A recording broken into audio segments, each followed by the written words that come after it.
Yo, it's Trivelli, I'm back, and today we're going to be breaking down the Marvin Vettori vs. Paulo Costa fight, currently the number 3 and number 5 ranked UFC fighters in the middleweight division, and what are the implications of this? What's going to happen for the winner?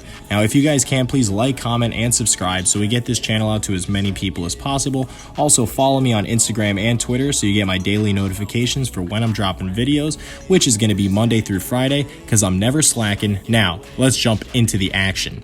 I'm living life like this. Maybe give a little glimpse, maybe give a little glimpse.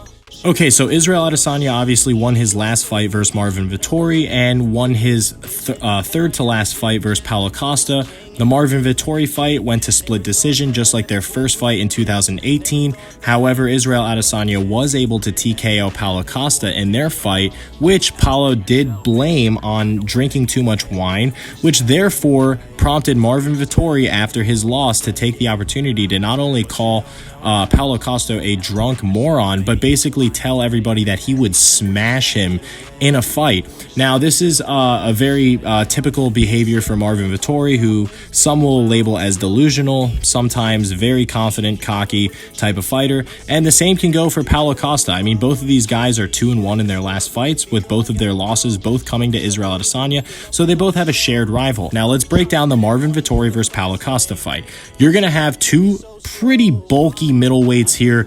Marvin Vettori showed more durability in the Israel Adesanya fight than Paulo Costa did, obviously because Marvin Vettori was able to eat so many leg kicks in that Israel Adesanya fight and still keep marching forward that was very impressive. Now, his striking was nowhere close to Israel's, although Izzy is the type of guy that likes to sit back and kind of just dice people apart from far away. He really didn't do too much damage to Vettori. If you looked at his face and body afterwards, his leg was the thing that took the most damage. Now, even though he took all that damage in that fight, he was able to press the issue. He never gave up, and he continued to try and take him down.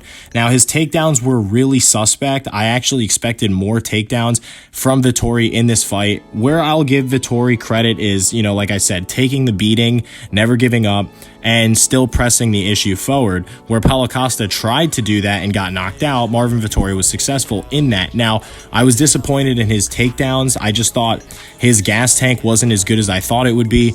In the 4th and 5th round, I thought that's where you really need to, if you want to win the fight, you got to take him down and hold him there. He wasn't able to hold him there. He had one kind of half-ass submission attempt that didn't go his way. So not impressed with Marvin Vettori, but obviously I wasn't impressed with Paulo Costa. So when they match up, I look at one thing. I see Marvin Vettori being a more durable fighter, a slightly better wrestler, and just maybe improved his striking enough to land a lucky punch on Costa, but it's a flip side game here. If Costa lands a punch on Vettori, with all that power that he has, for sure he could put Vettori out. Now, I'm going to take Marvin Vettori in this fight. I just think that he's a little quicker on his feet. He's got a little bit better head movement. When I watched both their fights side by side, I liked that Vettori was checking pretty much all of the head kicks high. He was checking a lot of those punches, not getting just absolutely slaughtered by Izzy, but the leg kicks were keeping him at bay, so he wasn't able to close the distance, and when he was whiffing on those punches. Now,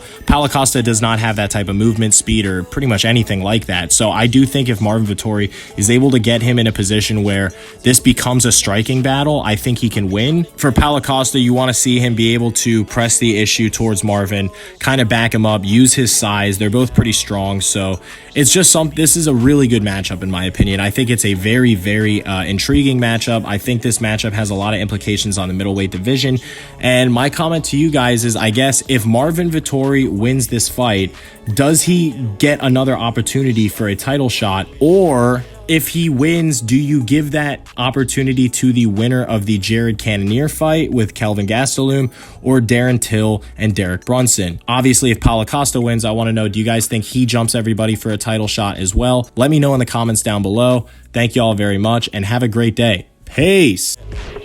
I'm living life like this. Maybe give a little glimpse, maybe give a little